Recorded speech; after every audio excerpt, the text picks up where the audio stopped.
Manchester United 3, Arsenal 2 at Old Trafford. A game that had almost everything. Penalties, the most bizarre goal I've ever seen in my life. A Cristiano Ronaldo brace. Bruno Fernandes back on the score sheet again. An absolutely brilliant, entertaining night at Old Trafford. The spoils go to Michael Carrick, who ends his caretaker reign with 3 wins and a draw. Ralf Rangnick ready to take over. Arsenal fans, how are you feeling about that performance? You went a goal up, you took the lead, you had the opportunity maybe to go 2-0 up and didn't really take your chances, and then Man United thought their way back into the game. It looked like it could have got away from Arsenal when it went 2-1 after a brilliant piece of play between Delo, Rashford, and of course Cristiano Ronaldo giving United the 2-1 lead within 90 seconds. Martinez, I forgot his name for a second. No, Martinelli and Martin Odegaard combined with one another to get them back in the game. And then the goal scorer for Arsenal gives away a penalty, a big penalty that allows Ronaldo to get his brace, score his 801st goal as a professional football player, and give Manchester United all 3 points.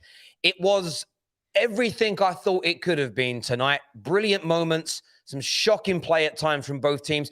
2 big powerhouses that are still on their way back. To being the teams that they once were. But it was an entertaining game. Both teams attacked at times tonight and tried to do it. Both teams tried to play football. So much work for Mikel Arteta to still get done. Loads of work for Ralf Rangnick. However, the top 4 race becomes even tighter, even closer, with Manchester United gaining ground on Arsenal that had the chance to go 8 points clear of Manchester United tonight. We're going to be taking your calls this evening. We've got a lot of people backstage already to come on and have their say. I'm going to go to your reactions first of all. They'll get those super chats into us as well. Smash that like button, please. Get that done for the Football Terrace this evening. Hit the like button, subscribe, and all that jazz. First super chat here just says, Sue. I'm going to say it how it's said. Twice that was done tonight. Everybody joined in. Happy man I am. Michael Carrick undefeated. He is. There's some irony in this, though. I bet Rangnick loses to Palace now, and then everybody calls for his head, but that will just be football for you. Arteta at the wheel is what Machiavelli's got to say here. E-Boss says, slapped up by Manchester is what 3Boss has got to say. Do any Arsenal fans feel like you were beaten up tonight or beaten badly tonight? Do any of you feel like that? Or is this more of a case of you not finishing your dinner, losing control of the game at the wrong times? I want to get your take on what went wrong tonight from an Arsenal point of view. Man United fans, what do you read into this? You know, Ronaldo and Bruno stepping up in this game as an example, putting in a shift. Rashford getting that assist. I thought Sancho put in an excellent performance as well. Who was good, who was bad? Do you know what really was amazing tonight? The game of 2 halves for Fred, and we'll get in that later. I wanted him off at halftime. By the second half, he was doing bits.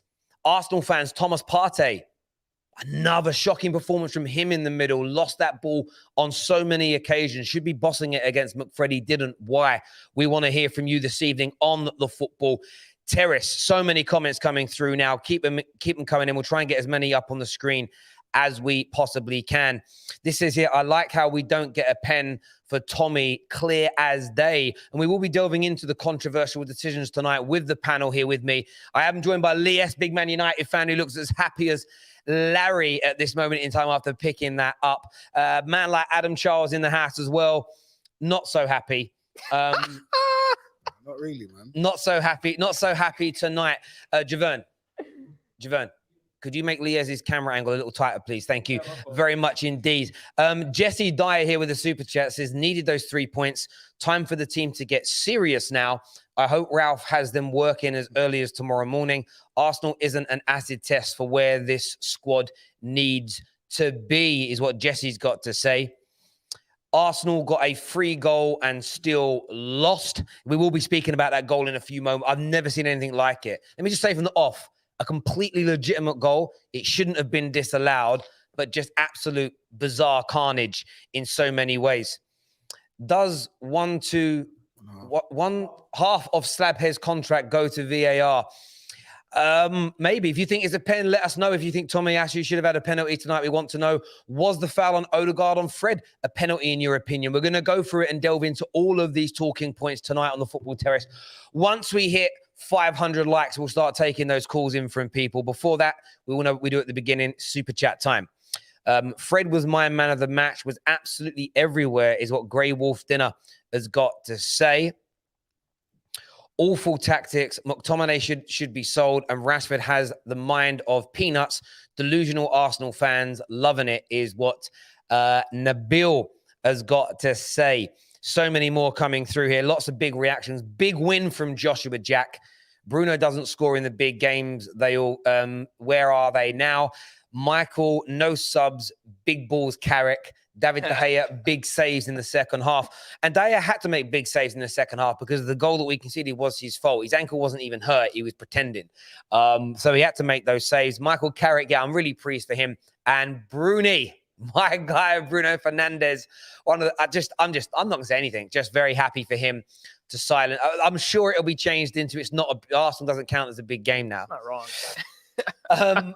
As a Liverpool fan, I found both teams boring and not worth the watch, is what Deborah Luck has got to say today. Not worth the watch is what Deborah is thinking and feeling here.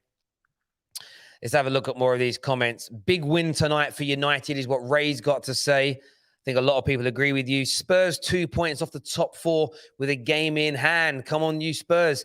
Listen, anyone who wrote off Spurs under Antonio Conte doesn't know ball. Doesn't know ball. To write them off. To say 100% not doing it. Listen, this top 4 race is going to be fire.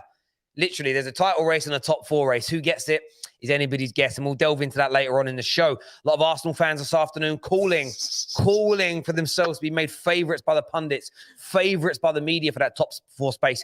We're going to delve into that in more detail later. Ryan here says, imagine people giving a caretaker stick that took over a huge mess and had 3 hard games in charge, 1-2 and draw 1. Ronnie is the GOAT. Hashtag Viva. Everyone knows I'm not going to give an opinion on that because it will trigger too many people this evening. Too many people.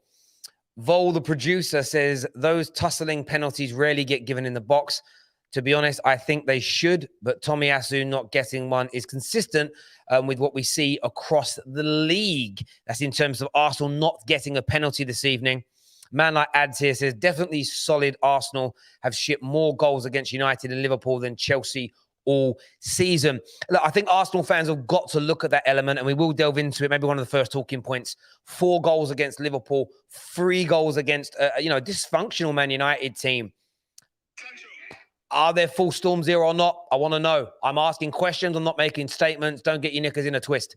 How much are you holding back your excitement? Smile loud for me, my man. Listen, I'm buzzing. I'm absolutely buzzing. And I wanted the win tonight. I wanted it massively. It's so important going into the Ralph's proper reign. And Ronaldo scoring, Bruno scoring. I thought Maguire at the back was sensational. 2 clearances as well in the last minute or so of the game. Just that's what you want to see from him. It was decisive. Really happy as a Man United fan tonight. I truly am. I'm not holding anything in. I'm just not allowing myself to get carried away. Messi is still better than Ronaldo regardless. That's your opinion, my bro. I respect it. I'm happy for you to believe it. But I don't care. I don't care. Ronaldo is my GOAT, my truth, my favorite player of all time. And he gets better. And he's literally older than me. And he's out there doing bits like he's still older than me. Like one of the only players left older than me. So I got so much respect for him. I'm actually 36 very, very soon as well. It's a matter on my monitor. My face looks normal. On that screen, I look really red. Am I that red, really? No, not really. I know, a little bit of patchiness there. Good win for Man United is what Fred's got to say. For a second there, I thought it was the Fred. I was like, imagine Fred on my Twitter, on the feed. I'll give him a bit of stick there. I just got to hit up. Yeah, I've got to hit Terry Fluids up to see what he's got to say. Tricks here, one of our members says, Tavares is so raw. Man, we need Kieran Tierney back. A lot of CR7 Messi talk. What have I started in the chat here? Harry says, as a Derby County fan, that game was incredible. It was a privilege to watch Ronaldo and Bruno tonight. 2 of the top 5 to 10 footballers in the world. And I don't know why. Javon's laughing. Javon laughs at random stuff. It's almost like if you find a funny comment you want to put up, please put it up so we can share in your delight. Oh, okay. Paul Merson said Ronaldo is finished, too old and doesn't press. Man scored twice against his team and ran both ways with one leg for the last 30 minutes. Look, Ronaldo's a phenom. Anyone that thinks he's washed and finished, listen, he may not have been the strike. If someone said you can have Ronaldo or Haaland at this stage of their careers, I'd have picked Haaland. I would have picked Mbappe. I would have picked maybe not Lewandowski because they're not too different in age. But Ronaldo's been amazing for us. And you see, tonight we created chances. What did he do? He scored. Create chances and opportunities for Cristiano Ronaldo. He will put the ball in the back of the net. He's done it for 20 odd years, nearly. Sensation. Julian here says, very happy with the result tonight. Both teams poor in parts, though. Too many players who only turn it on at halftime, though. Rangnick got a bit of hard work ahead of him, but let's see. Hashtag Goatnaldo, is that how you would say it? Goatnaldo is what Julian's got to say there. Then we're going to go to our first caller of the night. We're going to do a few calls, and then we're going to delve into some of the major talking points tonight.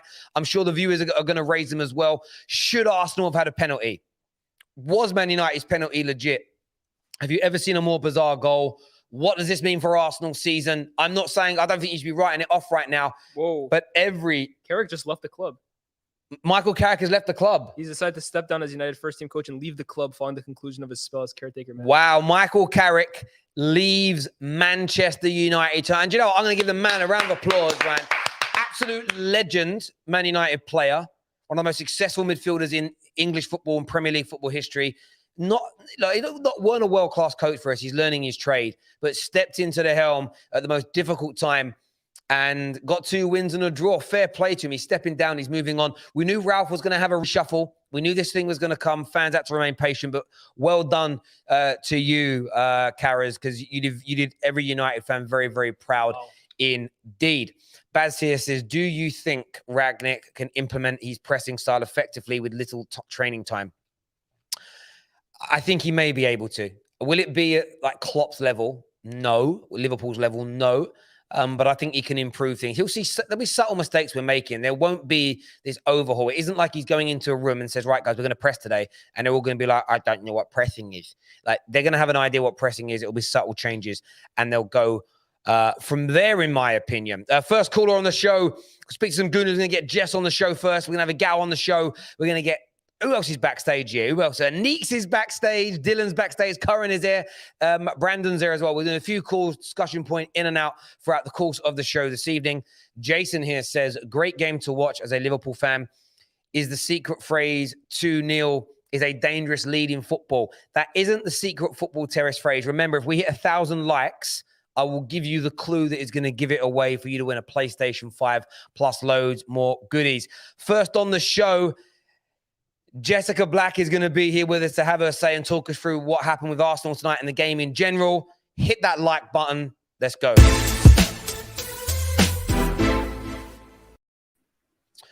Hi, Jess. Welcome to the terrace. Commiserations on losing tonight. A lot of neutral and entertaining game, but give me your take from an Arsenal point of view. Yeah, it's not a good game from us. I think that I think you guys were there for the taking, if I'm honest. From my perspective, I didn't think Manchester United necessarily played well. I thought we kind of let you guys back into the game, as we always do after we score an early goal. You can call it like a lucky goal or whatever, but we deserved that first goal because I don't know what De Gea was doing at all. He just kind of laid down and took himself out of the game. But we scored that first goal, and then we just kind of sat off. And Arteta said many times that he was like, he doesn't tell the team to do that, but they just do it. So something needs to change. And I think that that's where the more senior players need to step up. You know, that's where the Thomas Parties and the Aubameyangs need to step up and keep the ball. We were really poor in that first half. So, you know, you go into halftime 1-1, and then we gave up a goal quite early in the second half. But I mean, had Odegaard not given away that penalty, we would have walked away with that 2-2, playing so terribly. But you see what the difference in the teams are. One team can play averagely, and they have goal scorers and game winners in their team.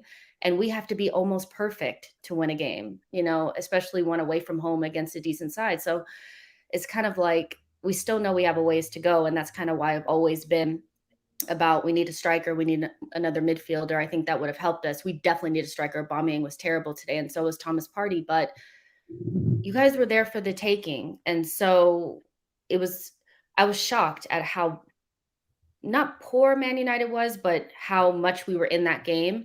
I thought that, once you guys scored that second goal, it would have fallen apart, but we came back into it. So right now it doesn't feel like there's a lot of positives, but I don't know. It just feels like we gave it up. We gave it away, and that doesn't feel good, especially because we were very much so in that game. Had we not given up that penalty, it would have been 2-2. But I think we can go away from this and go to Everton and win the game and be all right. But you guys weren't good, and neither were we. So, it feels kind of like we let something go there. On the Tomiyasu situation, do you feel Arsenal are hard done by not getting a penalty tonight? Yeah, for sure. That was 100% a penalty, but that happens in the game. That happens. You don't always get every single call. And I'm more shocked by, us not being able to put away one or two of those other chances that we got. I think in the second half, we had the better of the chances of the two teams. I think we had some good build-up plays, we had some good opportunities that we just didn't take advantage of. So although I feel hard done by that non-penalty decision, I think Odegaard was brain dead for fouling whoever he did in the box at that moment and giving away that penalty. But not only that, you guys were there. We were playing right through you. It wasn't like it was a good Man United team. So I'm really disappointed, but we move on to the next one. Yeah, I hear you on that. You do. Is it slightly disconcerting that every time you play one of the so-called top 6 teams this season, you've conceded? You weren't outplayed tonight like you were in other games, but you've conceded a lot of goals. Is that an area of concern, or is it very much a case of, you know what, we're going to pick up the results against the smaller teams and we move? I mean, it's both. I think there's going to be a lot of people that overreact to it, but it's the midfield. If you look at it, when we have more control over the midfield, we don't give up as many goals. When we don't have any control in midfield, we give up more. And I don't think you could look at the individual performances of Ben White, Ramsdale, Gabriel, Tavares at sometimes, and Tomiyasu and say, yeah, that defense is crap. Like Thomas Partey, Odegaard, ESR, none of them, El Neni, were keeping the ball. And if you don't keep the ball, then you're definitely going to give up goals. So for me, because I know that we did some surgery on the back line and they're fine, I'm okay with it. But huge questions about that midfield. I don't know what's going on with Thomas Partey, but he needs to get his life together. And we need at least 2 midfielders and a striker to be anywhere near where we need to be. But from a Manchester United perspective, that game was a little bit too close for a team that should be a little bit further away from us than you probably are. So I would look at that. Without that penalty, it's a draw against an Arsenal team that nobody really rates. So there you go. Look, Jess, really appreciate you coming on, having your say. Thank you very, very much indeed for calling in after the game. Commiserations again, as I say, and we'll speak to you again soon. Bye. Cheers, Jess. Thank you. Boys, I want to speak to Adam and Leas. We're going to take some more calls. Like, you're laughing, Leas. Like, I'm just happy. I'm very happy. Yeah. But I agreed with a lot of what Jess said. In fact, it's a lot of the stuff that I brought up when they lost to Liverpool. The game for me against Liverpool, I said, was a lack of maturity, and it didn't help when your senior players don't step up. For example, the 2 that she named, Aubameyang and Partey. And I think you look at this game, it's those 2 players again who aren't stepping up as the senior players that they should be. And I told you at the start of this game, Terry, how many times over the years have we seen a United team that's maybe not as good as Arsenal, or an Arsenal team that's not as good as United, win the game purely because this game in particular is based off emotions. I didn't think United played well today. I definitely didn't think Arsenal played well today. But in that second half, the difference for me was that United were first every second ball. They were more aggressive from the front. They were winning the battles in midfield. I thought Fred in the second half, completely different player to the first. Ronaldo, unbelievable second half for me. Sancho looked better. And I feel like that's what won United the game. I don't think United played a great game, but I saw intensity and I saw everything was done with a purpose in that second half in comparison to the first. But Adam, from your point of view as an Arsenal fan, was this a case of, do you agree with Jess, like, United were there for the taking, it was a poor performance and, the penalty was the difference? Or do you think there are more problems at Arsenal than some people are letting on? I think the only problems at Arsenal are those people that say that we're favourites for the top 4. So maybe you could say the fan base is an issue. But I'll agree. I do think that United were there for the taking tonight. As Jess said, United have a far better team. United have got this great manager now. United have got superstars in their ranks, and we don't. So really and truly, for the game to be that close, either says that we did something right or United were doing something wrong. But yeah, I can't lie. I'm disappointed, man. I'm really, really disappointed because I think we could have won that game, but for a stupid decision from Odegaard and some non-existent play from Aubameyang, I think it could have been a different result tonight. So yeah, I'm not happy. I'm not as upset as I could be, but yeah, I'm not. Here's what I will say though, in response to what Jess said, that if you're a United fan, you wouldn't be happy or like you should be worried a bit. United has Michael Carrick as their caretaker manager for the past few games. We're in a position where Ranić is the guy for me. Now we can take over this team and really look to make something happen. But yeah, we've kind of been in this situation, right? These kind of games were like, okay, let's just stay afloat until Ranić comes in. And we've done that. So for me, the fact that that Arsenal couldn't beat United today when they don't have an actual manager at the helm is extremely disappointing. Look, I get that. And I think for me, I've been saying it all week. These games are important because, the games against the bigger sides, your contemporaries, the ones that Arsenal are Man United are not where we want to be right now as a football club, but we have we do have a very good squad of players. You can take barring that midfield, like this, we'll chat about them later. And again, Arsenal, every time they face this season a decent team, they haven't been the better side. And that would, if I'm an Arsenal fan, that would be concerning to me. True. That would be a worry for me in terms of maybe not in the overall course of this season and where you finish up, but there are two things at play at Man United at the moment. There's your individual season, and there is then the progression of your team. And I'm noticing patterns with Arsenal, like I saw under Ollie with Man United. It would be our away record would be bad one season, and our home record would be great. The next year, it would almost switch. And you see, and I'm seeing these little things of Arsenal, and it isn't to write their season off. I don't think that if you're someone that supports Arteta, you should be throwing the baby out with that bathwater. But I think to bury your head in the sand, like tonight hasn't been a continual problem all season, is a concern and worry. The comment here from Blaze here says, if it's Timo Werner, they say is a flop, but with Aubameyang, they say it's just form. At least Chelsea fans accept the reality. Who says it's form, bro? No, to be fair though, a lot of people do. I mean, Egal was saying in the last game, I remember it wasn't Egal actually. It was Poet on his space who was saying that Aubameyang should be starting this game. For me, Aubameyang for the last 2-3 seasons now, arguably, has not been that guy. And especially in these big games, right? Where you need more from your center forward than just being the guy who's open at the back post to tap it in. Because that's largely his game, right? You need your center forward to be a presence up front. You need the guy to be bullying his center backs. You need the guy to be making himself a nuisance. Aubameyang in these games is absolutely invisible. And for me, it's been about time that Arsenal looks for a new center forward. Because for me, Aubameyang, he's last day's news. Alan Clark here says, free hit FC taking the L against quality players and teams is predictable. Which one's free hit FC? Arsenal. Fair. I think I've seen a lot of people in the comments last few days saying free hit. And I think that's because a small minority of Arsenal fans have pushed this notion as playing the big teams is a free hit. It doesn't matter in the context of their season. I don't think the rest of football's buying it. Adam and Jess, you fully expected to win versus United. Hey, Vaban Maron, shut up. Respectfully, shut up. He did not expect you don't know what you're talking about. You don't know me, so shut up, bro. Aaron ain't so we're gonna do another call now. Egal's coming on the line next. After that, we can speak to some Man United fans. We want to hear from you. Should Arsenal have had a penalty? Were they hard done by? Were United good tonight? I mean, that's another question we'll talk about. Like, were United good tonight, or was it in patches and phases? Egal is on the show now with us to have his say. Welcome back to the terrace, mate. What's on your mind?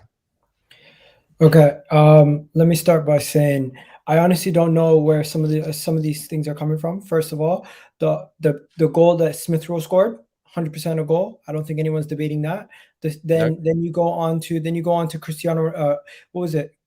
Bruno's goal. Bruno's goal was easily could have been stopped. I feel like Ramsdale could have done better, and I feel like it might be unfair on Ramsdale, but Ben White could have also done better. So I feel like once again, it's showing another situation where we could have saved ourselves. Our players let us down there defensively. Then you go on to the second half. Cristiano Ronaldo scores. Immediately we bounce back. Odegaard scores, and I'm like, yes, we're back in the game. At that point, after Ronaldo scored, I felt like everyone's heads was going to drop. Personally, as myself, I didn't think we were going to score after Ronaldo scored his second. We don't really score much goals these days. So when Ronaldo scored the second goal, I already thought we lost. Luckily, Gabriel pulled out a piece of magic. He needs to start next game, no matter what. Gabriel Martinelli is one guy who can put his head up high. He needs to start the next game. He played well, but the penalty. First of all, Odegaard is an absolute fool for making that mistake. It was lazy, it was weak, it was silly. He shouldn't have done that. He should be smart enough to do something different in that situation. You just don't go in. That was lazy. That was a lazy tackle. Odegaard cost us today, in addition to other players making silly mistakes, like Pierre-Emerick Aubameyang being lazy once again, being lazy in front of goal. He should have finished the sitter at the end of the game. It would have been 3-3. Also, offside, I think. It might have been offside. Yes, you're right. Yeah, but you're absolutely right. Egal's right, though. You've got to finish. You've got to finish that. Going back to the Tomiyasu point, it's clear as day that he got pulled down in the box. I don't know if VAR checked it. I don't know what they did. But as you guys have said, these things happen in the game. I get it. But for me, it's a clear penalty, and that should have been given. If the other penalty was given, that penalty should have also been looking at, and it should have been given. I don't know why it wasn't treated the same. Maybe it's because it's from a set piece, but you should be looking at set pieces the same way you look at those incidents in the box, personally, in my opinion. Now, finally, the last thing, it was a poor, pathetic performance. Manchester United were there for the taking. It was a 50-50 game. You guys were not better than us. If it wasn't for the penalty, you wouldn't have won. If it was a penalty going our way, it would have been a 3-3 draw.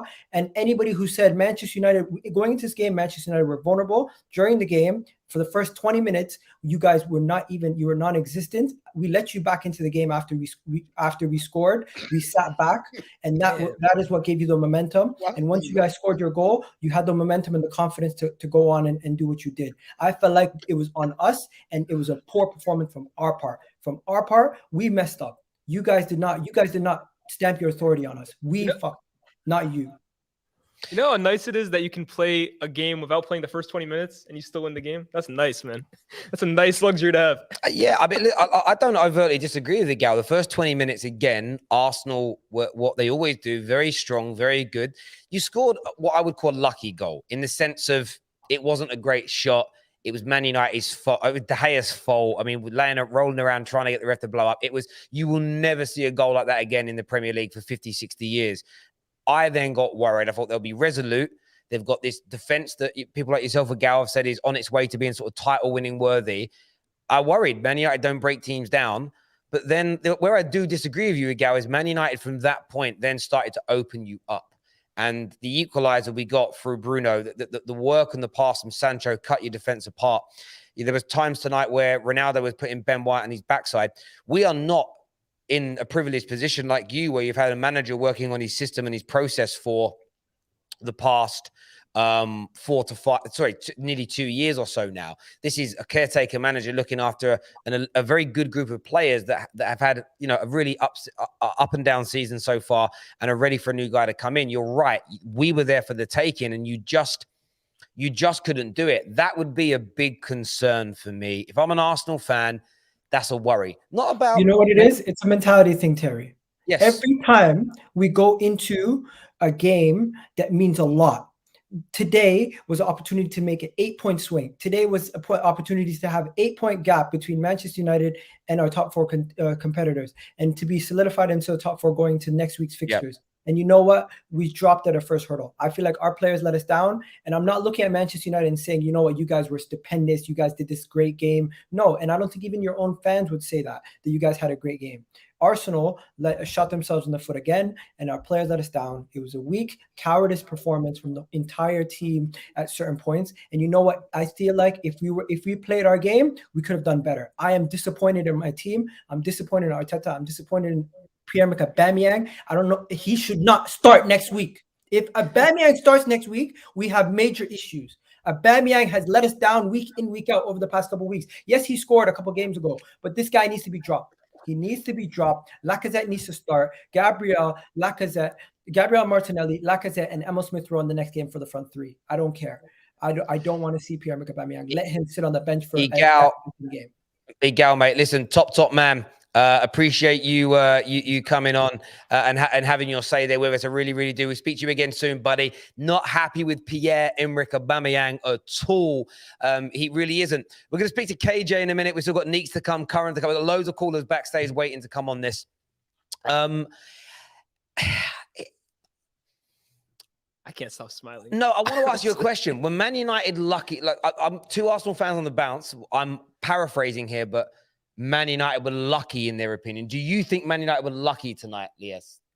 I think they may consider themselves lucky to win the game. But honestly, Arsenal played really poorly, man. And I found myself saying it so many times throughout this game, like Arsenal aren't good. They're not good. They're not playing well. This guy's not good. This guy's not good. United, for me, is a poorly coached team, but they have really good players. If I'm an Arsenal fan, I would be a lot more discouraged, even if United hadn't won the game, than if I were a United supporter.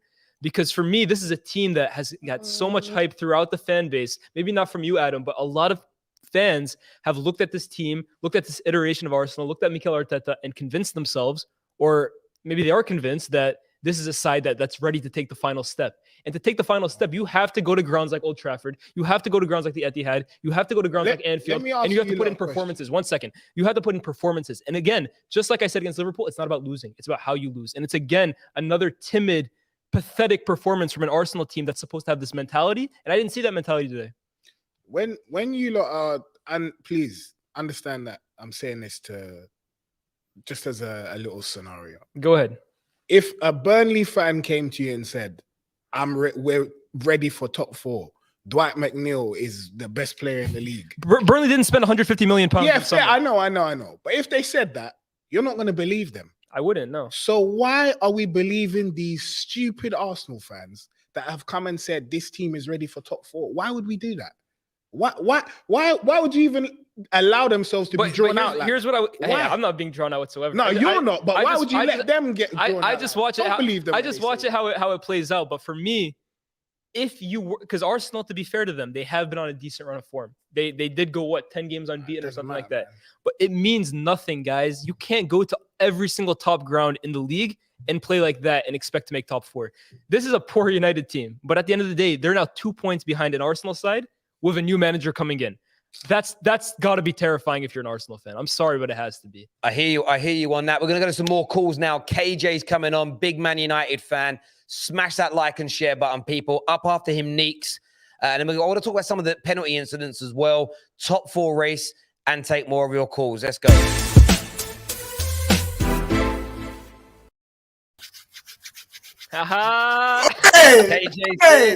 Hey, listen, let's flip it go. Listen.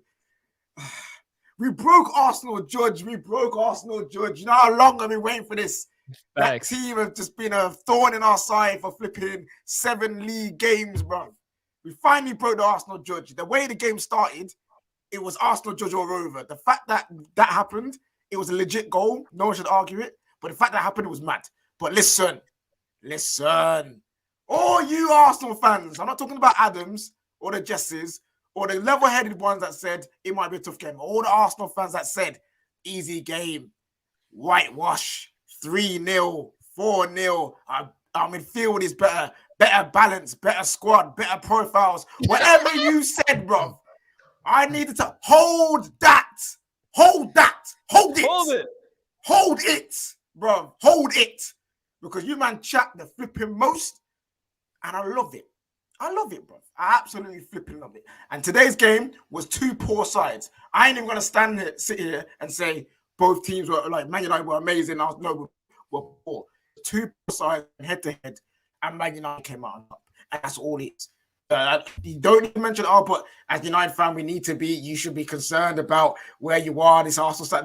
Listen, we know where we are. We know what situation we're in. We just needed the W. That's all we needed. Carrick. I salute you, my brother. My interim gaffer. The best interim manager the world's ever seen. Unbeaten, baby. Let's flip and go. It was a great game in terms of result. We got Val Fagnick can now come in, have an absolute good platform and a good run of games to now go on and challenge for that top 4. And yeah, I am excited. I am now excited for what's going to happen. He's got work on his hands. There are things to be doing. There's players to be molded, players to be shaped, players to be moved out. But what a start we have now for the rest of the season. I'm excited. And Ralph, do your magic, baby. Do your magic. It's Carrick. I love you, man. You know. Hey, let's go, man. Listen, I hear you, mate. I hear the excitement. I just think that's it for Man United fans. There isn't even too much to delve into when it comes to us as a club and our performance tonight, because we move on to something new tomorrow. I mean, legit, tonight wasn't a free hit. I wanted to win. I wanted to move things forward, but it felt, the game to me was just, we went and just like, I don't know how to, it's like the last day of school. It's like the last day of school, and the summer holidays are coming, but you still want to you want the last day to be really good. You want to win your race on sports day. You want that girl to say, do you want to meet up in the summer? Do you know what I'm saying? You want that last day to be brilliant. You're in dressed down. You want to look good. You want to have a good time. And then you've got something brilliant coming after it. That's how it felt to me. It was like the last day of school. And how long ago was that for you? 20 years? 30 years? 20 years. 60, 20 years this summer. Let's go. Fucking hell. Oh my God, 20 years, bruv. 20 years. I knew you were going to say when are you leaving school? When are you leaving school, Leah? I knew I was getting ready for it. There we go. Listen, KJ, one last thing. We have good players. We just need to start seeing a Donny van de Beek in the midfield, get that balance right. Delo and Tellez looked good. Can we replicate that with all four of our left backs and right backs? We've got some good things ahead, and fam, we take it game by game. Next up is Norwich. If we slap them, it'll be happy days again, innit? Come on now. I hear you on that. KJ, top man. I was going to get Nick, so I'm going to get Cam on quickly. Cheers, bro. Because he's got to jump up to a meeting here. Canadian Cam is in the house. What you saying, brother? The tears made me so happy today. Adam, I got to give you props. You keep it real, but I'm sorry. Jess was crying today and talking a lot of was, saying we should be feeling bad about how we played today. We just came to get the dub, just what KJ said. We know what the situation is. We're not out here pretending this is our squad and this is what we came to be. Like, we're fully aware of our situation, at least most of the people I talk to and the gang that I talk to. So saying we should be worried, we're not. We needed this W. We got it. And honestly, there's a few things I wrote down that I thought were really important, so I'll just get them out. Portuguese contingent. Whoo! They showed up. Bruno doesn't show up in big games. He did today, and that was very important. I really enjoyed watching them play. You could see the passion after that goal went in. So I keep hearing from Egal and such, and Egal's my dude. Everybody knows that. But this dude's out here talking about if this happened and this happened, this would have happened. It didn't. It's sport, bro. Like I'm sorry. Like, what are you talking about? If we didn't, if Ramsdale may have saved that goal, or it's like, how does that come to mind? When I think about when people talk about these things happening in sport, it drives me nuts, because the whole reason we play the games is because that's how it plays out. Bruno took this game serious. You could tell once that fluke goal, and yes, I'm upset about how it went down, happened. That was the luck part. Once that happened, you saw the United players get angry. They were pissed. They took the game serious, and they took it by the scruff. The fullbacks. It was very interesting to see the fullbacks today. Like, we haven't seen our fullbacks play both ways this well in a long time. Like if we're going to be honest, like, when's the last time we've seen our fullbacks bomb up and down, actually properly defend, like tell us fist pumping after a tackle, Delos sliding tackle? Like, I haven't seen that in a while. So I was really impressed when it comes to how we balance the game based on what happened, right? That first situation could have put us in a bad situation. And Fred, I was about to destroy him on Twitter. I was in the group chat going off. This man doesn't hide. The one thing I will give him is he does not hide. After him stepping on De Gea's foot and nearly costing us the game, in a sense, because that could have really turned things around. He gave away the ball. I wrote it down 5 times in the first 15 minutes. 5 times. He could have easily shrunk. He could have disappeared. He could have lost his head. But instead, that second half, he looked great. He played well. That block that he came in, and it was on Saka, who was loading up on his left foot. That was looking like it was going on net. We don't know how that would have turned out, because that just needs to get through. And all of a sudden, we might have a problem on our hands. There might be a tap in. It might get past De Gea, but he came in out of nowhere to make that block. He was covering every inch of the pitch. And my final point, Ronaldo can press. Everybody who wants to talk about Ronaldo doesn't work hard or press or do any of that, like, are you Like, listen, he's 36 years old. I'm 33 or 34 years old. I almost forgot my age. Like, I'm not trying to run up and down the pitch either anymore. I'm not trying to do these things. My body breaks down. This man knows what he's capable of. But at the end, that run he did, that when he busted the gut and Sancho went for Bruno instead of him, I wish he went for Ronaldo on the other side, but it was a hard pass, so I get why he didn't. That man put in his heart, his soul. He had to run and go straight for the ice bath after. He watched us, he sat for a bit. He was like, okay, now I got to go get to the ice. He can do it. He's just not going to do it every game. And let's be honest, when we get a good manager in, he's not going to ask him to do it every game. It's not going to be necessary. We're going to be able to play with possession. We're going to be able to play different styles. So either way, I'm excited because we needed the W. That's why I'm excited. I can't come in here and be like, I'm hurt because we didn't look amazing. Like, we haven't looked amazing for how long? All of a sudden, Ollie's gone and we're supposed to be this different team.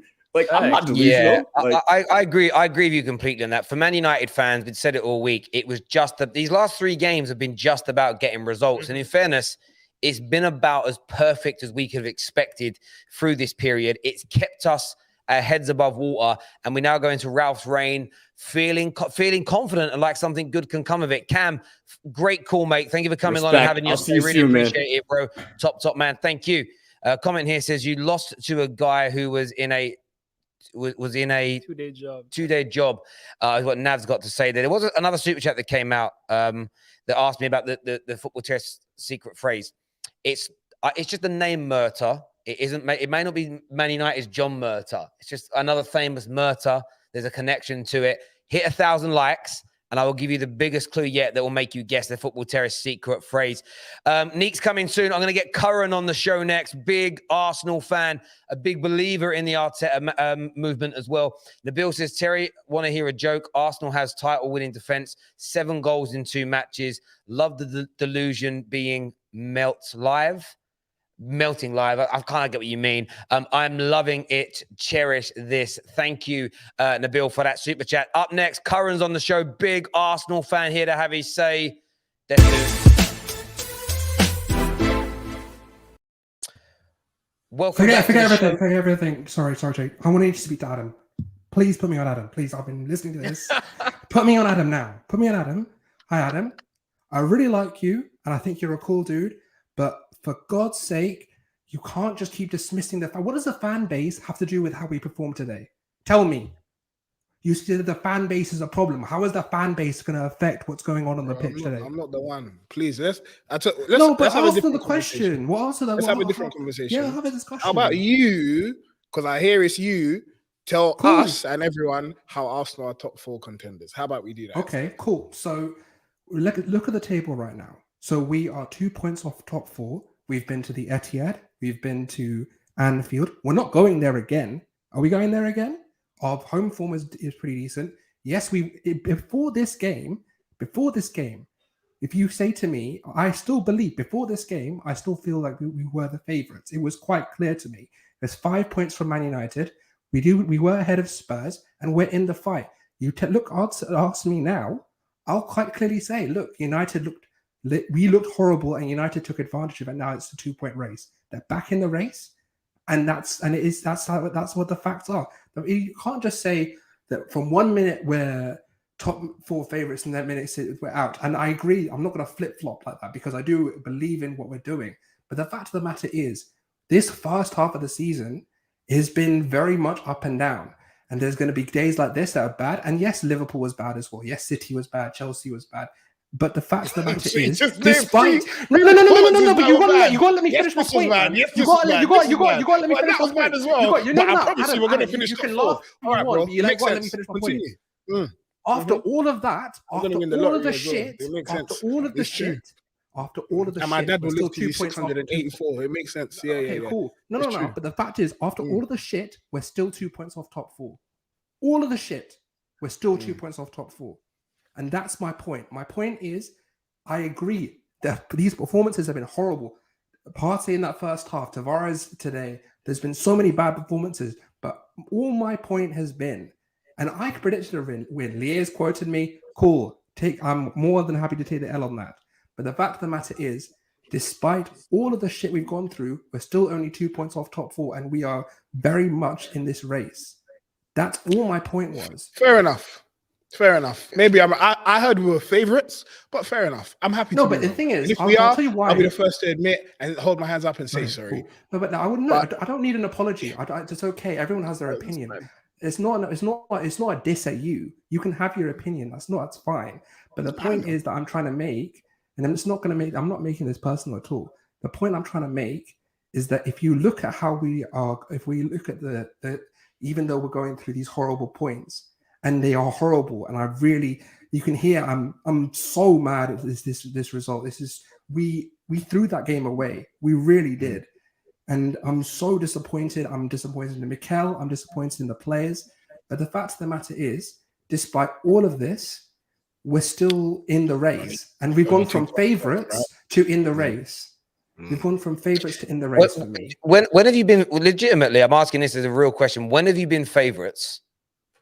I feel like if we were with 5 points in front of United, with Spurs shaking a bit, Romero out for a while, I felt like maybe I shouldn't have jumped it today. Today wasn't the day to jump it. I thought maybe today was the day that we sort of cemented it.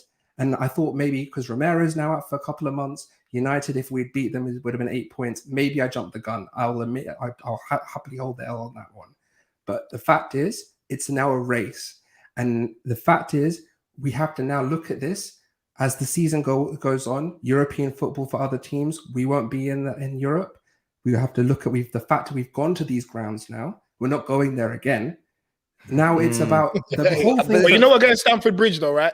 Yeah, of course. And that's going to be a massive game. You know what I would say though about that? Look, again, factually, you're right. You don't have to go to these places again that you've lost in. But you have lost there and dropped points in those games. There hasn't been enough body of work for me, for Arsenal. I think the reason why Arsenal fans call you out is because they feel like you're putting unnecessary pressure upon the team. I feel like they feel like you make the fan base, and I'm not trying to put words in their mouth, a bit of a laughing stock by claiming your favourites for the top four. You say things like losing away at these big teams doesn't mean anything in terms of the progression. I didn't say that.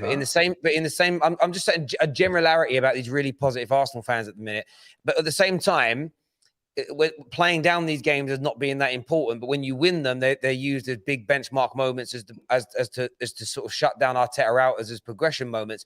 I think it just kind of wears on people a little bit as an example. And for me, if I'm an Arsenal fan like you that believes what you believe, I would be very angry at my team tonight. I wouldn't be deflecting on fans or anything because, and you have said that, and that's very, very honourable of you because you said that your squad's better than Manchester United's. You definitely had a better manager than Man United today because it was our caretaker manager. You said your squad's more balanced. And I do disagree with Jess, and I was trying my best to be as neutral as I could. United were not brilliant tonight, but they were better than Arsenal. We had the better clean-cut chances that should have stood. You had a completely legal goal, but one of the luckiest goals that anybody's ever going to score in football. And your equaliser was very, very good indeed. And that was down to Man United still not being the team that we want to be. I just think Arsenal fans need to be taking baby steps. You have had progression this year, but you've gone from being a team sort of slightly north of mid-table to being on the edge of the top four. And there's so much noise like your peak invincibles again. And I just think it grates on some people a little bit. When you're exceedingly damning about teams that you're pretty much on par with but only by a handful of points who have started season. The point is, we'll talk about Arsenal having been excellent and great and brilliant this season. United and Tottenham, everybody else being in the mud, and they're a couple of points behind you. It's almost it doesn't compute with most people, my friend. I think that's where the issue comes. But look, I appreciate you coming on and having your say, being really open and honest with that. In terms of top four, is it still something that you see as being plausible, even though Conte and Ralph Rangnick are now at Man United? Do you still think you'll finish in front of our squad teams? I do think that, and I'm not going to say that it's. My whole thing is, if with our fan base, I've been told constantly for years now, for nearly 2 years with Mikel, that my standards are too low. But the minute I say we should be going to fourth, it's the opposite, and I'm deluded. You can't have it both ways. I'm not saying this because I believe that we're going to win the title or take the final step, as you put earlier. That's not the place I'm putting it at. We're not there. We're not anywhere near the top three teams. But my I thing think there's a difference, mate. Maybe there's a misunderstanding. Wanting and demanding to finish in the top 4 is different from saying you've got a better squad than Man United. I think that's where people my come whole from. My whole thing is that I feel that we have a much more balanced squad. You have, as you've proven today, players like Bruno Fernandes, players like Cristiano Ronaldo, players that are much, much better and much more experienced. I just feel that with 3 things, basically, I just feel like the fact that we've got no Europe also impacts the squad because that will reduce injuries. There's a lot of different factors to say. Can I ask you a question on that? Yeah, are you concerned about the next month? Yeah, of course I am. This is gonna be a massive test for us now. And these are the little moments where I would say calm down, because Arsenal fans all summer said you may make top 4 because of no European football. You're now about to hit a period of the game which is practically like 100%. European football, where it's 2 games a week. And I just think hold your horses, is what I say. Keep your powder a little bit dry. That would be my suggestion. I'm not saying don't support your team or don't expect it, but look, your teams. I mean, you're still not quite there yet for me, but look, I appreciate you. I appreciate you coming on and having your say. Really appreciate Curran. top man. Appreciate it as ever, mate. Look after yourself, buddy. Thank you very much indeed. Baz1 here says Adam knows what is coming, so he doesn't set himself up for imminent disappointment. He won't be the one crying in a few months. Sorry, but true. In fairness, he's pretty much been crying here since that penalty. I'm just vexed, bro. I want to argue that it's not. It wasn't a penalty, but. Like I said, Fred sold him, and bloody Odegaard bought it with everything. He did. He's an idiot. Yeah, like a double glazing salesman. Do you know what I mean? Yeah. Stacey here with an amazing donation to the terrace says we have been crap, and the fact that Carrick steadied the ship and got 3 positive results in a row. We have been lucky, but now comes the hard work with a top-notch coach in Ralph. Exciting times ahead. Glory, glory, Man United. Oh, is that what GGMU stands for? Yeah. Man, you're a casual, man. Bruv. In fairness, I support Man United, bro. Everyone knows that. In fairness, for years, when Spurs used to put COYS, maybe it's my dyslexia, I used to read it and be like, what do they mean by that? And then I realized, and then it was just, oh yeah. But I'm so old. Someone sent me a message about 6 months ago and it said WYD on it. And I was like, I messaged WYD. W40. No, I'm joking. What you doing? And I know, and I messaged back saying, "Did you mean to message me?" Because I thought they like in the pocket, and they were like, "What?" And I was like, "Yeah, I'm so old, man." Right, Neeks is here with me now. Neeks is in the house on the terrace. What are you saying, my brother? I'm leaving, man. Right? Fuck Arsenal. Fuck Arsenal. Adam, come back. Adam, come back. Come back. Adam, where are you? You mugs. You mugs, all of them. Listen, oh my goodness, you don't understand. I hate Arsenal. I hate them. I hate them with a passion. Nothing, I don't care where we are in the league. I don't care where you are in the league. I will always hate Arsenal. Oh my, you lot are dead. And imagine, this guy come on here talking about whether we should be happy or not. Egal's talking about what if this and what if. Put a sock in it. All of you, put a sock in it. Because I saw all the tweets. I saw all the videos pre-match. I saw it all. When Smith Rowe scored it, I knew you know thinking, yeah, we deserve that goal because we started well. You didn't deserve anything. You thought you could cheat your way to a 1-0 lead. And listen, I'm saying it because I was salty. You cheated. You should have let us run in and make it 1-1. You cheated. But you know what? My players came out. My players came out and showed you who was boss. CR7. Aubameyang is a fraud. He earns nearly as much as Ronaldo. He should be donating those wages to charity. It's Christmas. Kids need their presents. You got a man freezing out in the cold in Old Trafford and you can't finish a bag of chips. You're done. You're dusted. There's only one great striker out on that pitch. You lot are dead. You lot thought, oh yeah, we're gonna challenge for top 4. Arsenal didn't play bad today. Arsenal played like Arsenal.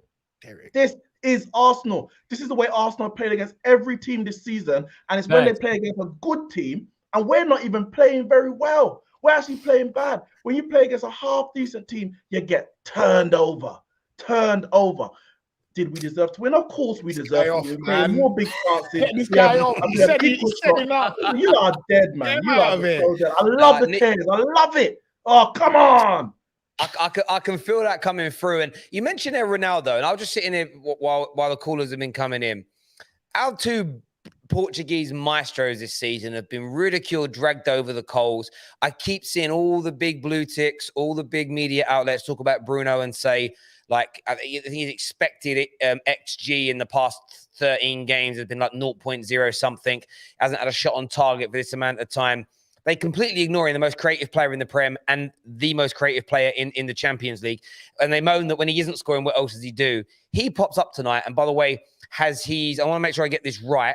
In 20 games this season, has 15 goal contributions. Ronaldo, in 17 games this season, has 14 goal contributions in a dead team, a team that's been awful all year. These two boys are so special, aren't they? They're something else. I don't need to talk about Cristiano Ronaldo. Everyone knows what he is. But Bruno Fernandes, 100 games for Man United, 79 goal contributions, 45 goals, 34 assists. My maths, yeah. 79 goal contributions in 100 games. Like, that is unbelievable. Unbelievable. And this talk about whether Bruno or Ronaldo can play together. Listen, great players, world-class players, top players, whatever you want to call them, can play together. It's just about finding the right system. And, you know, Michael Carrick did the business. They said Arteta won the Solskjaer Lampard debate. Well, Michael Carrick trumped it all. 3 games, unbeaten, winning the Champions League. Has Arteta even played in the Champions League? Hell club no. or country? I mean, club or as manager, player or manager? I don't know. But he ain't got a record like Michael Carrick. Yes, he has. Listen, you lot are dead, man. Adam, your team is dead. Dead food. Tell all the Arsenal fans. I told them so. Dead food. Where is Robbie? I need to send a message to Robbie because Robbie had the most chat. He wanted us to get Brendan Rodgers. I said, no, you can get Brendan Rodgers when Arteta gets the hell out of there. Gets the hell out. Come on, man. Look, there we go. Neeks, mate. Face. Look at the face. Can we blow out Adam's face? Bring it up. Bring it up. Oh, yes. Oh, yes. Brilliant. Oh, Spice anyway. I'm the spice.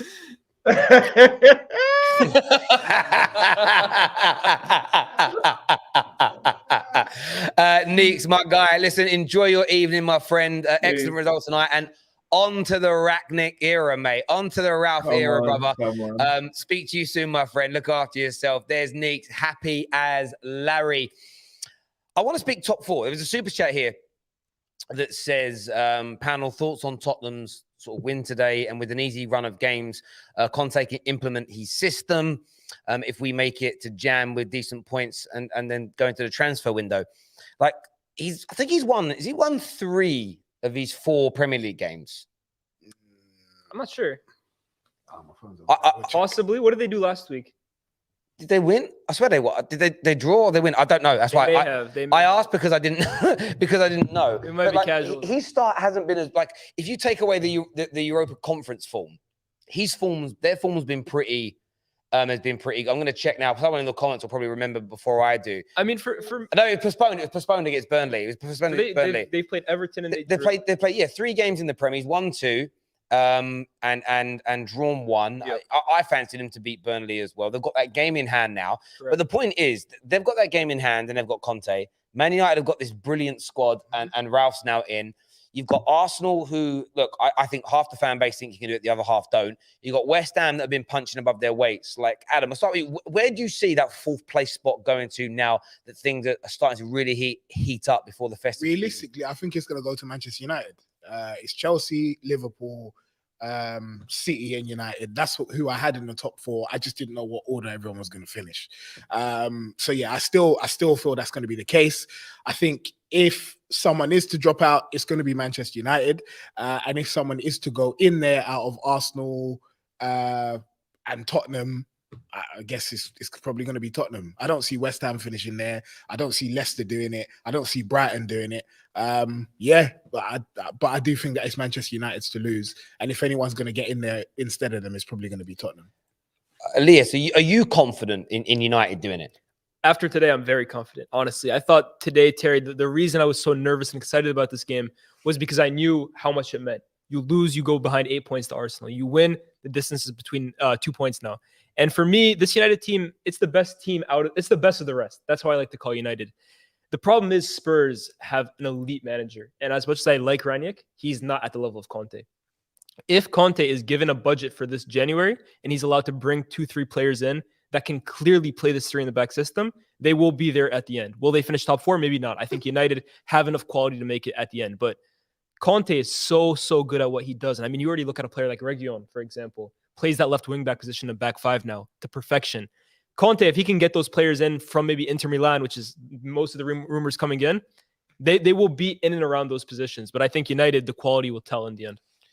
Yeah, no, I hear you on that. Look, I put Man United at the top of that tree. Yeah, I think we have the better squad. Conte is going to make it hard, though. I think they're going to start to cook. I felt it all along, and they've got those 2 wins from 3 games without looking very good, and that's always a sign of a good manager. And he hasn't really had the chance to get his feet under that table yet. They have had European football, so there's that midweek game that I bet he wishes he didn't have. I bet he wishes he could spend that whole week in training, implementing that system. And that's one of the reasons why I look at Arsenal, and you go back to what Curran was saying. You haven't had European football. You should have a better flow than Spurs and Man United, because of the fact that you've got that. Even West Ham are still having, they're in Europe as well. Sure. All 3 of them teams are playing European football, and you're in and around there. And I think, look, Man United are a lot worse than everybody expected us to be under Ollie. Leicester are nowhere near as good as everybody thought they were going to be. So I'm not necessarily saying when you finish the season, wherever you finish is where you deserve to be. But you can be 10, 12 games into a season and be slightly inflated and slightly deflated. There was a time only a few games earlier in the Prem where, like, Brighton were in the top 4.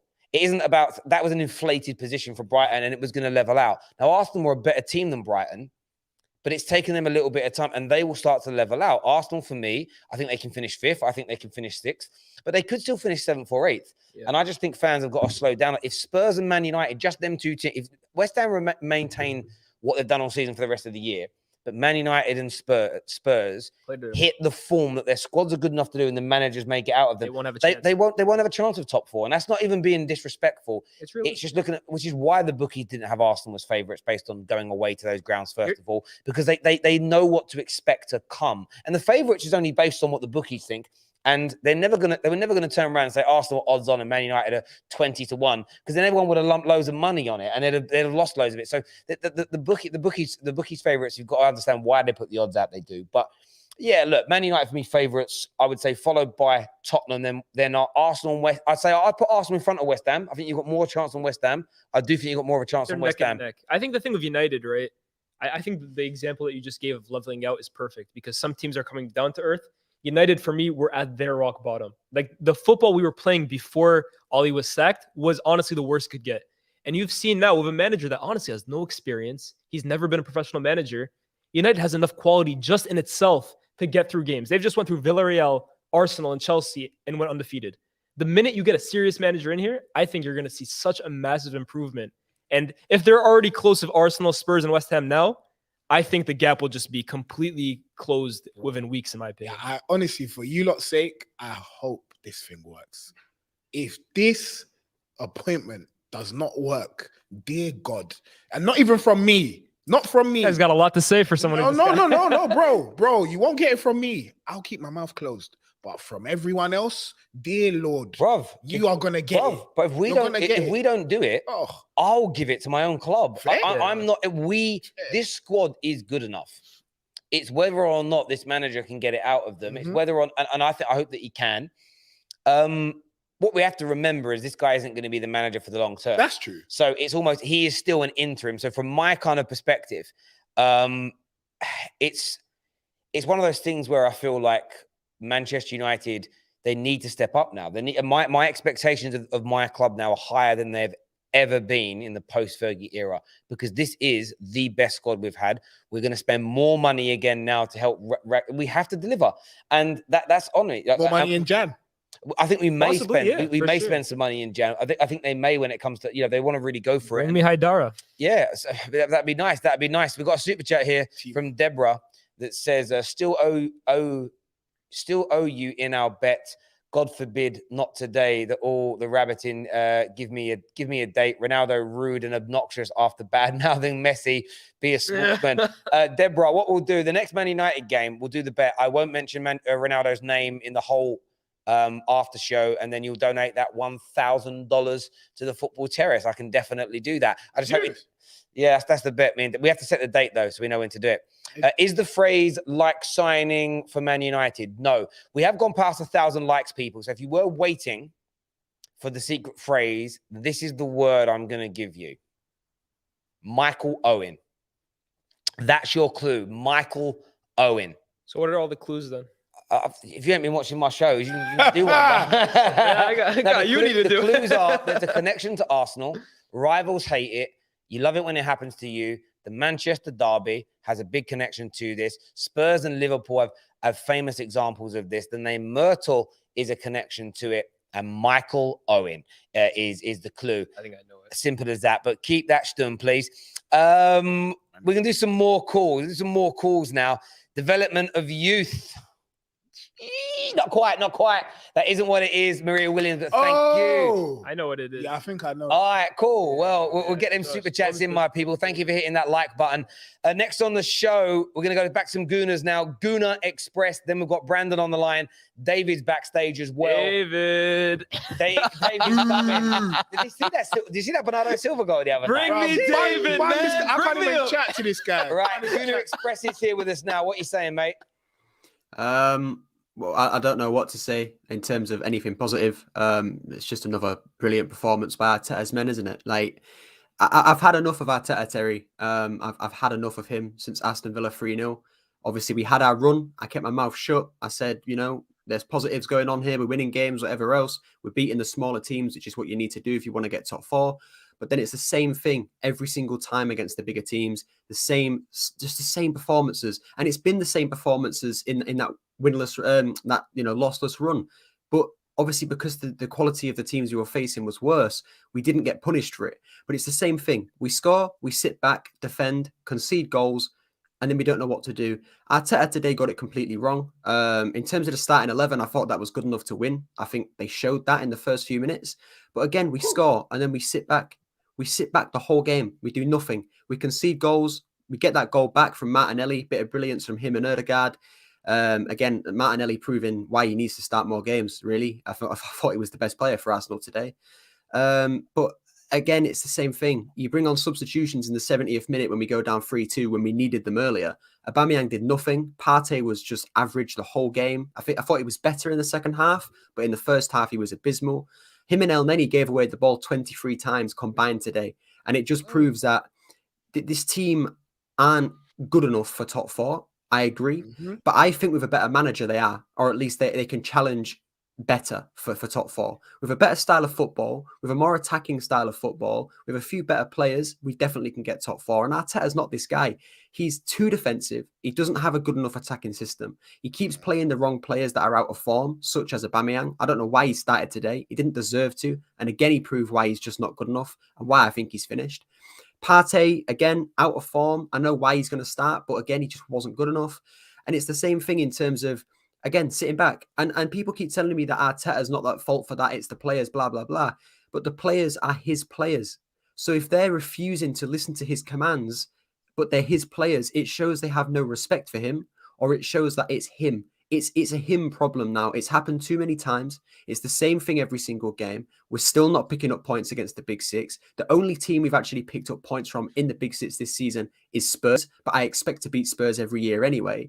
And it's just getting worse. At this point, there's a stat going around. Arsenal, if you look at the corresponding teams from what we've played this season to last season, we actually have 4 points less this season than what we had last season. So where's the progress? Where's the progress? Where's the progress? We're getting worse. We have less points than what we had against the same teams last season. So I want to know where the progress is.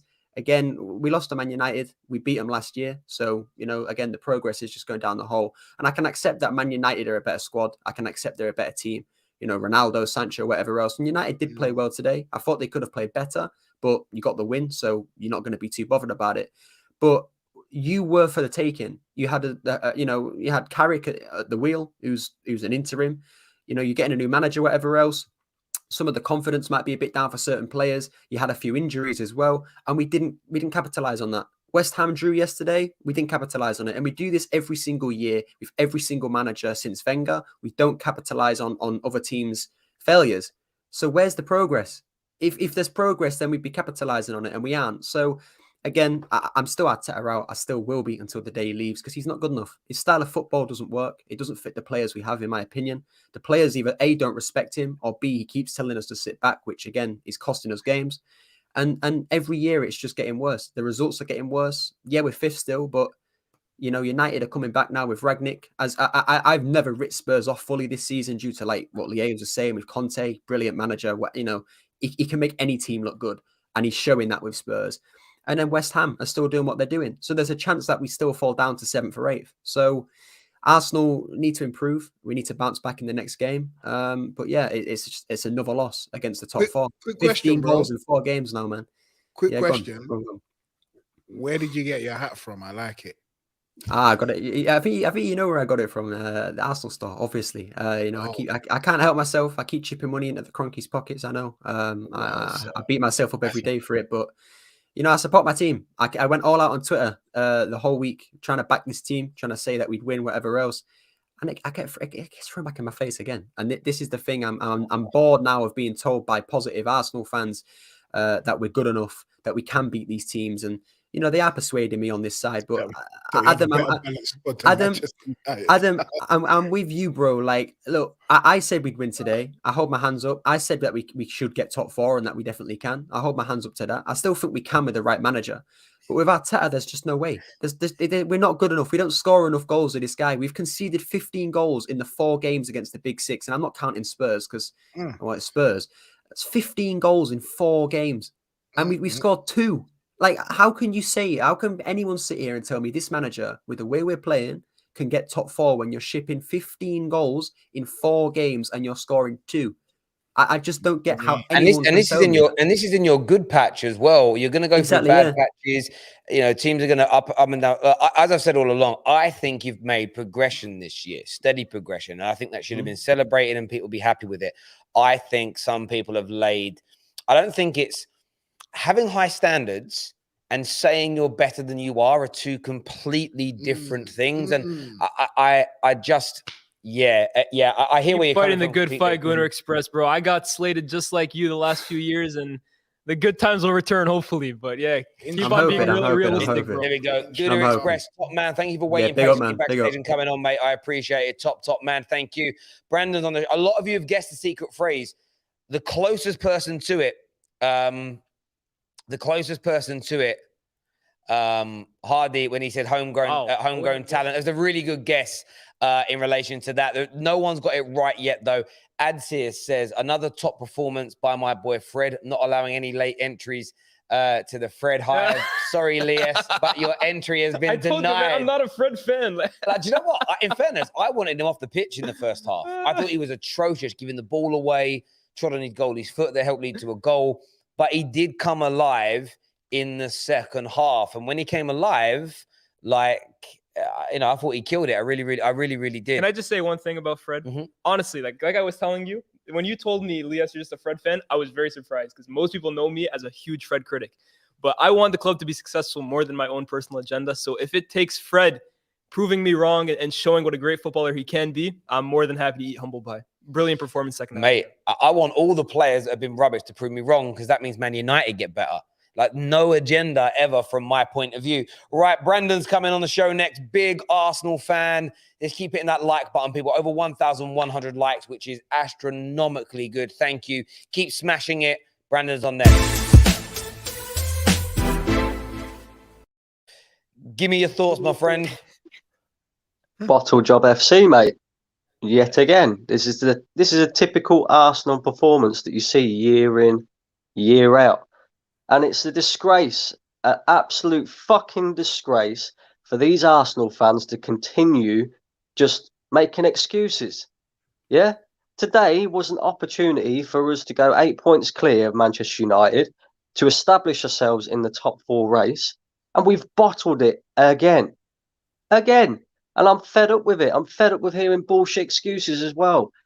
It's not good enough, Terry. It really isn't. And this is why I don't get excited about 10-game unbeaten runs. This is why I don't get gassed when we struggle our way to victory against Newcastle, because today, yeah, we should be beating Manchester United. You're in disarray at the moment. Okay, Michael Carrick's done all right when he's come in, but let's be honest, you're in a bit of a bad place as it is. It's a great opportunity for us to, beat you today. And I don't see why we couldn't have done, because when we got that first goal, whether it be a lucky goal or not, in my mind, we should be going for the second. And instead, we just sat back and invited pressure. And, we just allowed you back in the game. And then after that, it's a disgrace, mate. And we really do. We lack leadership and we lack the know-how of when to sit back and when to attack. And we're just so naive, mate. We really are. When it hits 2-2, you've got to try and control the game for the next 5-10 minutes and then see where it takes you from there. The fact that we tried to go gun-ho left us exposed at the back and allowed, and that's how we give away the penalty. Odegaard, he's a clown. He's a clown. He's not good enough. I've said this time and time again, but it is what it is, mate. It is what it is. But at the same time, 75 minutes, right, was the mark for me, because as you all know, I'm not a big fan of this manager. I really ain't. I thought he got the team lineup all right today. I thought his tactics weren't too bad. I agreed with taking the game to Manchester United because, like I said, you haven't been great as of late. But then you've got to manage the team in the game. And at the 75th minute, when we're 3-2 down, we've just conceded, and he's bringing on a half-fit Bukayo Saka, who doesn't really score goals anyway, and we need a goal, and Eddie Nketiah, who has refused to sign a contract and doesn't score goals either. It makes absolutely zero sense to me when you've got Nicolas Pepe sitting on the bench. And I don't rate that guy, but he scores goals. He creates assists. Aubameyang, pony today. And he has been for the last 3 games. And how he lasted 75 minutes, I don't know. Thomas Partey, disgraceful performance. Disgraceful performance. Not good enough, mate. And that is why we will not get top 4. Even though my expectations are high, and I've said on previous streams before that we should be going for top 4 because Mikel Arteta has been in the job for 2 years now and he's got all his players. But that is the difference, mate. The fact that, every team that we've played with a bit of quality, or every big test that we've faced, we've failed, mate. We've failed, and it's just not good enough. Bro, listen, I totally hear you, and I get where you're coming from completely. I really, really do, mate. And as I've said, I think time's going to tell this season where you end up settling to the team. It's like a pint of Guinness. You got to wait for it to settle before, people get very, very giddy quickly. And I've said this to Man United fans in recent weeks. We may end up having a really good bounce with Ralph through December, win 5-6 games or something. My view is still slow down. My view is still calm down a little bit. My view is still that we need to ensure that we're staying level-headed, because we had a great bounce under Ollie and we fell flat on our face. And Adam kind of said it earlier, like, if this doesn't work, a lot of people are going to come for Man United, and they're absolutely right. So it's important. And people always say to me, like, what fans say isn't important. Then why the hell are all these fan channels existing? We're here to listen to what fans have got to say and to interact with each other, challenge each other, agree with each other, banter each other. That's what we're here for. So what fans say is of most paramount importance to every single fan channel. And otherwise, just watch Sky Sports and listen to what they say and tweet about it. Like, it's a madness to me that in the last 2 months, I must have had 100 people say to me, Terry, why do you care so much about what fans have got to say? Because I run a fan channel. Do you know what I mean? It's a mad one to Terry. Oh, you only want to listen to fans so you can listen to their opinions? Yeah. What was that noise? Something beeped in here. That just freaked me out. That just freaked me out. There's a big beep in here. Listen, Brandon, I really appreciate you coming on, mate, and having your say. Top man. Thank you very, very much indeed, bro. Speak to you again soon. Thank you. Put David on the screen. David's please. coming on very Put soon. David on the damn screen, please. Born and bred is what an arc says. Is it academy player joining rivals? No, it isn't. Homegrown generational talent joining rivals? No, it isn't. That isn't the phrase, my friend. David's on the show next to have his say with us. Let's go. Yes, David. Put the damn camera on me. Hold up, don't say a word. Put the damn camera on me. David, what the hell did I call you that one time when we were on stream together when you called Bernardo Silva overrated? What was the word I called you? You said I was like plastic or something. No, I called you a casual, David. I called you a casual. That's what it was. Now, a few weeks later, do you have anything to say for yourself? No, I still think it's not about him being bad. I think he's I think this season he's been very good. I think he's just a good player that people rate too highly. That's just it. You're a casual. So you're still a casual. You've had all this time to think about this poor opinion of yours, seen so much evidence in front of you, and still hold this opinion. Personally, he's not world class. I'm just saying that he's not world class. He's not world class. 3 weeks doesn't change my opinion. I've got to see it over a couple of years. He had like one season where it was almost but not quite. This season, I think, has been his best season so far. And I can be impartial. And he's performed really well this season, but I've got to see it more. I have to see it more. It's consistency. That's what I'm saying. That's disappointing. Yeah, I hear you there. David, what was your thoughts on tonight's game? A lot of Arsenal fans saying United were lucky tonight. A lot of United fans not caring. Arsenal's top 4 hopes, Man United's top 4 hopes. Give me your thoughts, mate. I think it's the biggest load of nonsense I've ever heard. You were lucky to win.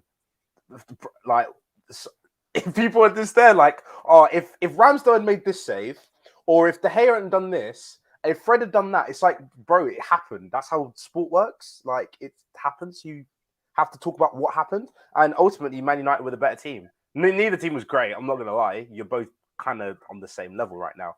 But Man United, I thought overall deserved to win the game, especially when you consider that first goal is just, I don't know. In the words of Henry, he said it happened when he was in under 11s and his keeper went to get a sandwich. It's just a mess. Honestly, it's just a mess. But yeah, good win for United. Carrick goes off, does whatever he got to do. And now you got Ralph. Now, I had a thing with Thomas Tuchel last year where I said he's going to be very, very successful and it's going to happen very fast. Now there's another German manager. My prediction for this German manager, Fred is going to become your best midfielder. That's what I'm saying. Fred is becoming your best midfielder. I can see it already. Today, even though he started off really badly, man, he came back. He had that short-term memory. He came back and he was on it. He won a penalty, got an assist. Fred is becoming your best midfielder. And providing, obviously, you don't sign someone ridiculous in January. Just saying. David, can you lift your shirt? Like, can you raise yourself a bit? What kind of kit is that you're wearing at the moment? Okay, it's PSV. I was gonna say it looks like Atletico Madrid a bit because I was really interested in hearing your thoughts on former Atletico Madrid midfielder Thomas Partey today. Another really bad performance. Oh my God, I've been saying it for years. This guy, what people need to start admitting is that they don't watch as much football as they think they do. Everyone said Thomas Partey is this baller and he's going to come in, he's going to dribble through everyone, blah, blah, blah, blah. Same thing with Thiago, same thing with Saul. All these guys that people say they watch, but they don't actually watch. And they're just kind of dead or kind of average. Like, is he Arsenal's best midfielder? Probably, but he's competing with Elneny and Lokonga. I think Elneny was better than. I think Elneny was much better than him today. Yeah, but you'd still rather have Partey in your squad than Elneny. But he's just again these older players that Arsenal have. They're just doing nothing. Like Aubameyang, even if he is offside, I don't care. If that was Timo Werner, Sky Sports would clip He's it, getting killed put for it up. Yeah. Oh my God, Werner does it again. Like, when are we going to start talking about Aubameyang who's on 300k a week? He's doing nothing. He's doing nothing. It must be that like overrated English thing with him because only the English players that never get criticized by the press. Oh my God, this guy. David, you have so many great opinions, and then you ruin it with the Bernardo Silva one, man. It's so disappointing. It's such a letdown. No, I'm No, sorry. listen, I just don't. I agree with what David was saying there about the game today. Like again, I just sort of sat here today. I keep getting the feedback to stop challenging so many of my callers and just let them speak and let the audience That's no fun. do the challenging. And no, actually, it's quite less stressful sometimes.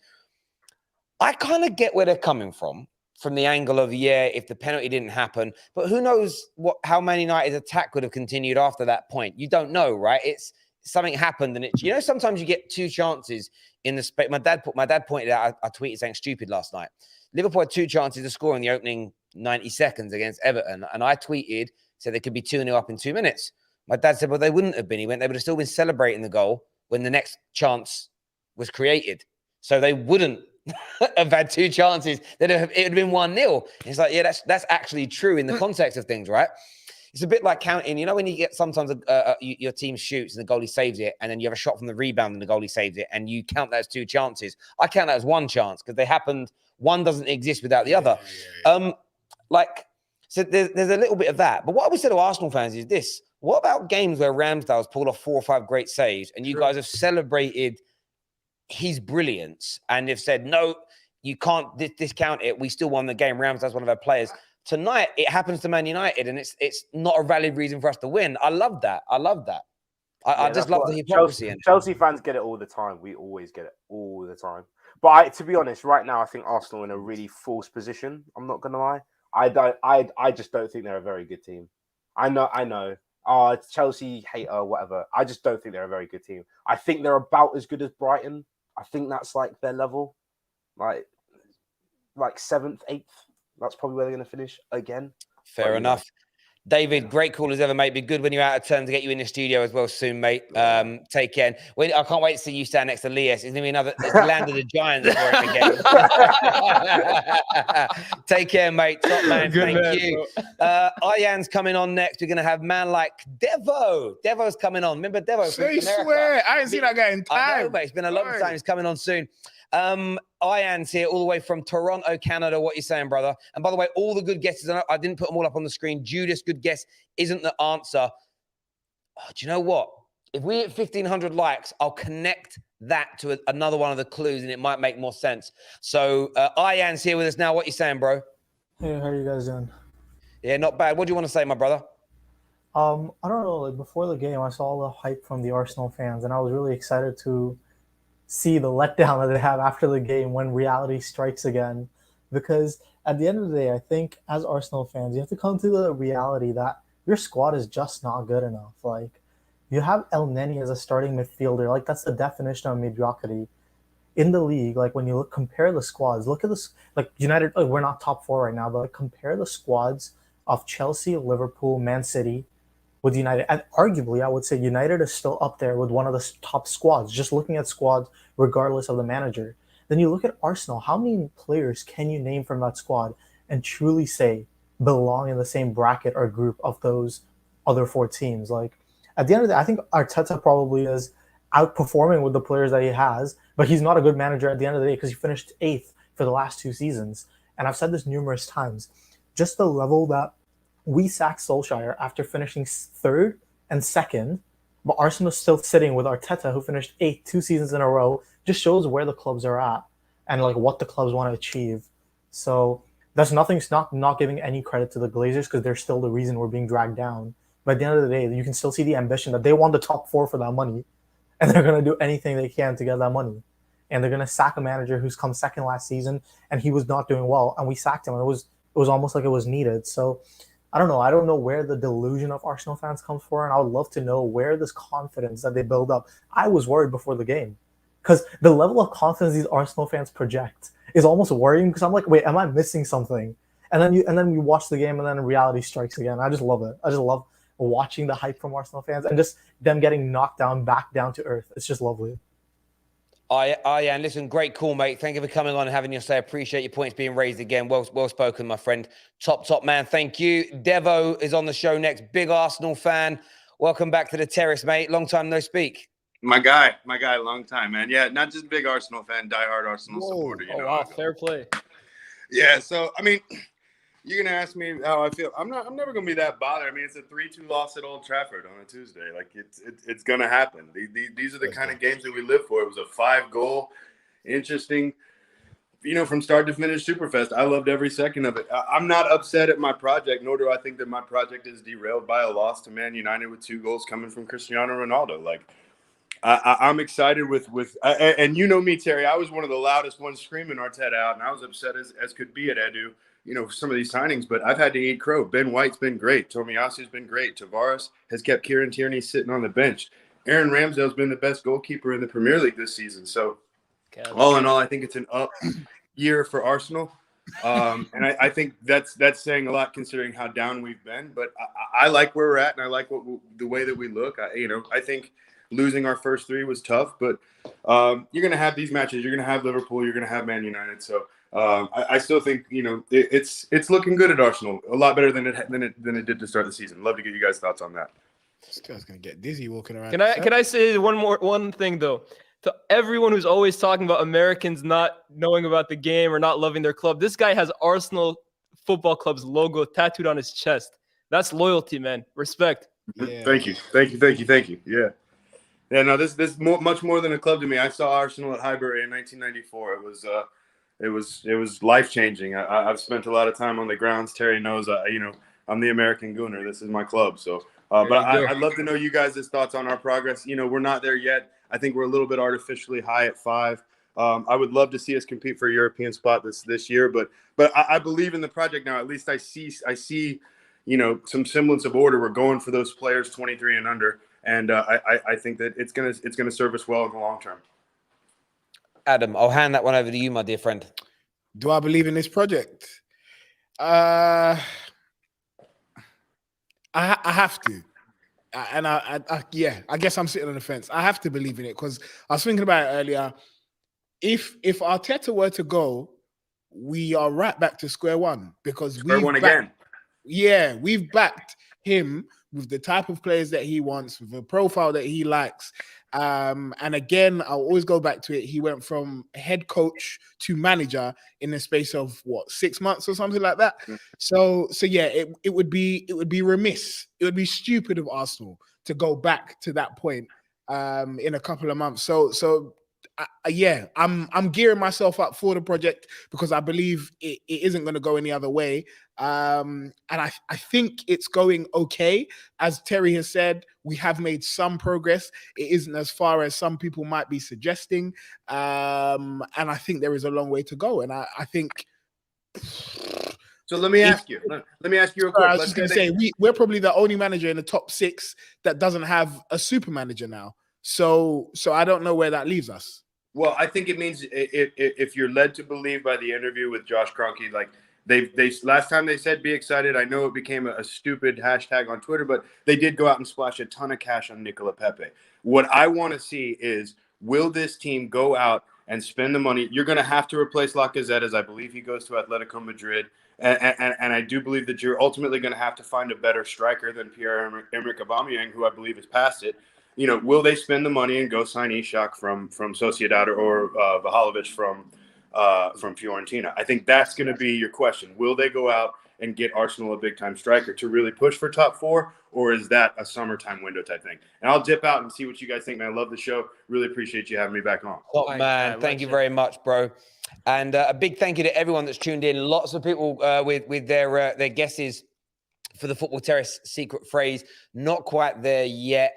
A few people have been really, really close, actually, this evening. And I'm not going to throw out any more clues. A lot of people are still asking what the Myrtle connection is.